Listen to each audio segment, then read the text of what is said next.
কত মানুষকে আপনি এই দেশ থেকে বিনা কারণে বিচারের আগে আপনি হত্যা করে গুম করে শেষ করে দিলেন। আমার মনে হয় এই দেশের এখন 18 কোটি মানুষ যদি এই সিদ্ধান্ত নেয়, ওরা যদি ওসমান হত্যার সিদ্ধান্ত নিতে পারে, ওসমান হত্যার বদলা না নিয়ে আমরা কোনো হজ, কোনো রোজা, এমনকি মদিনায়ও ফেরত যাব না।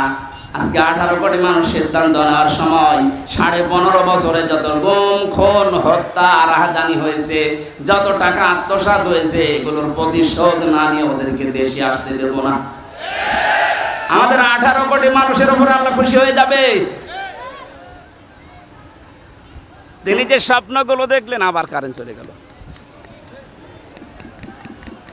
তিনি যে স্বপ্নগুলো দেখেছিলেন, প্রতিটা স্বপ্নকে আমার আল্লাহ বাস্তবে রূপ দিয়েছিলেন। আমার তো আয়াত পড়ার পরে এখন এই 1500 বছর পরে মনে হচ্ছে নবীর স্বপ্ন যেভাবে আল্লাহ দেখিয়েছেন, এখন নবীর নায়েব যারা, নবীর উত্তরাধিকারী যারা, নায়েবে রাসূল যারা, ওয়ারিস যারা, আলেম যারা, তাদের স্বপ্ন আল্লাহ রূপ দিচ্ছেন। কোরআনের পাখি আল্লামা সাইদি বলেছিলেন, এদেশে জালেমরা ইঁদুরের গর্ত পাবে না। ঠিক তো পাচ্ছে না? কথা বলেন, পাচ্ছে না। তার প্রমাণ কি? এতে কালামানিক বিসি পর্যন্ত উড়ে গেছে। বাকি যা আছে আপনি তাকান, একটা গর্ত পাচ্ছে না, যেগুলো লুকিয়েছে থাকতে পারবে না। কালকে আমার প্রশাসনের সর্বোচ্চ পর্যায়ের গোয়েন্দা বিভাগের একজনের সাথে কথা হয়েছে। হুজুর, ওই যে হাউং আঙ্কেল আছে না, হাউং আঙ্কেল, ও আছে আমাদের হেফাজতে, 2-1 দিন পরে ওরা আমরা বের করবো। কোথায় লোকাবেন? যারা টাকা পাচার করেছিলেন বাইরে, টাকাগুলো ইমিডিয়েটলি তাড়াতাড়ি দেশে নিয়ে আসার চেষ্টা করেন। যদি দেশে নিয়ে আসতে না পারেন, আপনাদের ছেলে মেয়ে বউ সবই দেশের কাজে লাগানো হবে, সব বাসে আত্ম করা হবে রাষ্ট্রের। কথা বলে না কারো, এইটাই ওদের শাস্তি। কোরআনের পাখির আরেকটা স্বপ্ন আমরা শুনেছিলাম, বলেছিল শুধু নাড়া দেব, দিল্লি গিয়ে পড়বা, তাই বলেছে। পৃথিবীর 228টা রাষ্ট্র কোনো জায়গায় গেল না, একেবারে মামু বাড়ি। উনি যা বলেছিল 100 ভাগ খাপের খাপ, মমতাজের বাপ। দ্বিতীয় নম্বর ওনার স্বপ্ন ছিল এই পৃথিবীর ময়দানে বাংলাদেশ নামে যে দেশটা, এখানে জালেমদের নাকের উপরে কালেমার পতাকা উড়বে। আমার মনে হয় সেই স্বপ্ন পূরণ হতে যাচ্ছে।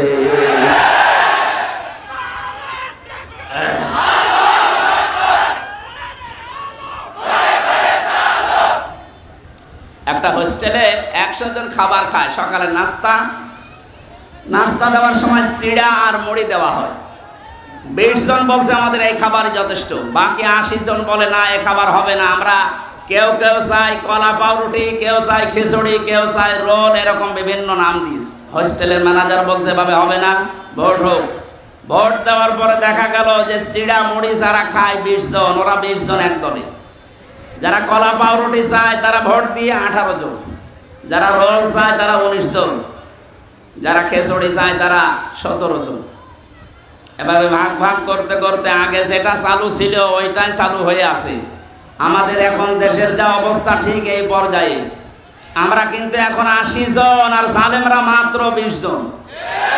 আমরা যদি এখন এই কার টুপি ময়লা হবে, কার টুপি লম্বা হবে, কে হাত বাঁধবে, কে কি করবে, এই সব নিয়ে ব্যস্ত থাকি, 80 জন হওয়ার পরও কিন্তু ওরা আবার আগেরটাই কায়েম করে ফেলবে।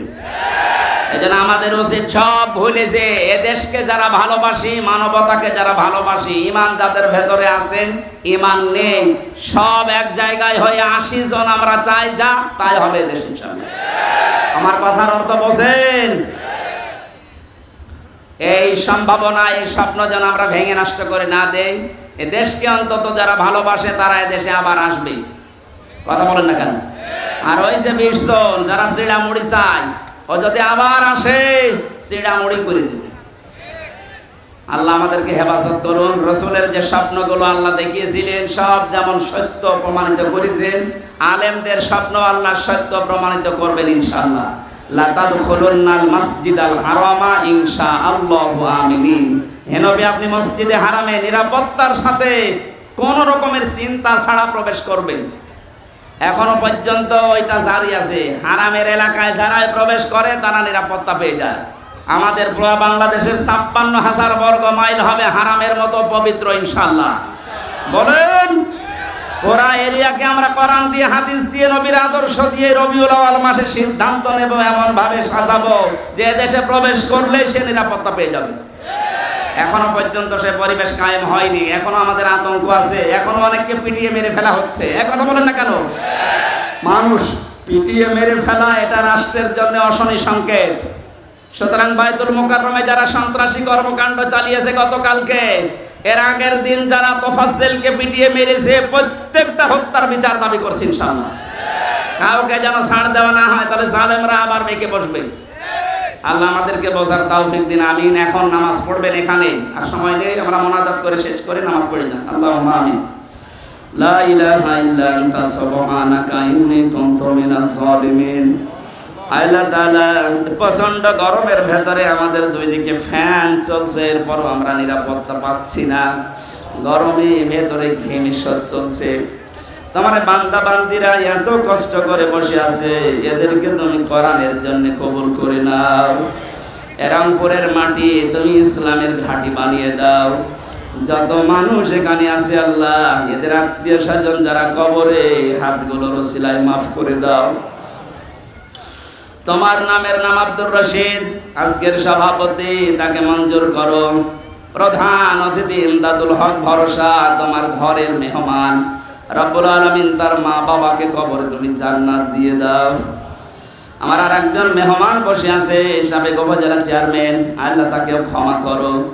বড় ভাই তরিকুল ইসলাম ডিনার, তার মা বাবার জন্য দোয়া চাই, আল্লাহ মা বাবাকে ক্ষমা করে দাও। এ মাহফিলের আয়োজন করতে গিয়ে যে যতটুকু এগিয়েছে আল্লাহ, অনেককে অনেকভাবে এগিয়ে আসতে দেখলাম, যে যেভাবে এগিয়েছে তোমার রহমত ওইভাবে এগিয়ে দাও। আমার কণ্ঠে মারাত্মক ব্যথা, মুক্ত জীবনে যখন ফিরিয়ে দিয়েছো আল্লাহ, কোরআনের কথাগুলো বলার জন্য আমার কণ্ঠটা ছেড়ে দাও।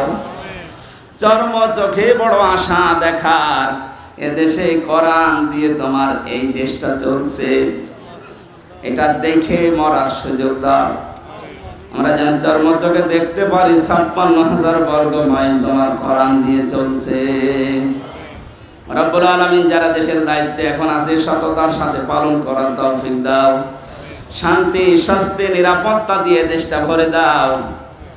আল্লাহ তাআলা, রংপুর বিভাগে আসলে তোমার যে সমস্ত বান্দারা মানবতার জন্য, ইসলামের জন্য কাজ করেছিল, রবিবার থেকে শুক্রবারে সরকারি ছুটি যে লোকটা করেছিল, মরহুম প্রেসিডেন্ট হোসেন মোহাম্মদ এরশাদ, আল্লাহ তোমার এই গোলামকেও তুমি মাফ করে দাও।